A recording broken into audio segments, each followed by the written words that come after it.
In today's video, I'm going to teach you how to add checkboxes in PandaDoc. This feature can be incredibly useful for making your documents interactive and ensuring that recipients can make clear choices or affirm information. Let's walk through this process step by step.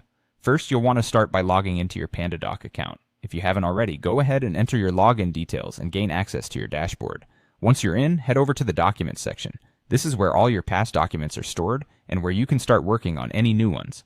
Find the document that you want to edit. If you can't see it immediately, use the search function or scroll through your list of files until you locate it.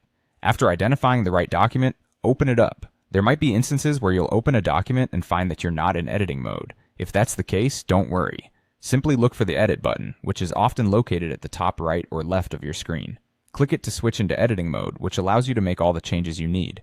Now that you're in editing mode, let's move on to adding the checkbox field. To do this, we need to open the Fields panel. This panel is like your toolbox, providing all the elements you might want to add to your document. You might find it on the right side of your screen, but it can sometimes show up on the left as well, depending on your PandaDoc layout settings.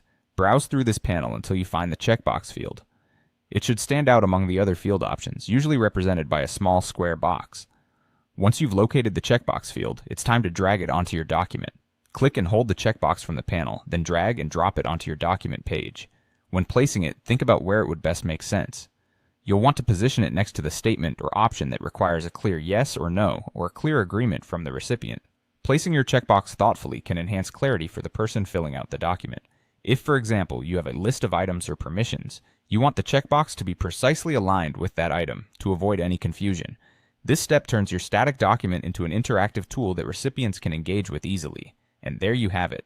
By following these simple steps, you've successfully added a checkbox to your PandaDoc document, making it interactive and more user-friendly. Remember to save your changes before exiting, ensuring that all the adjustments you made are preserved. Thank you for tuning in, and I hope this tutorial was helpful for your document creation needs.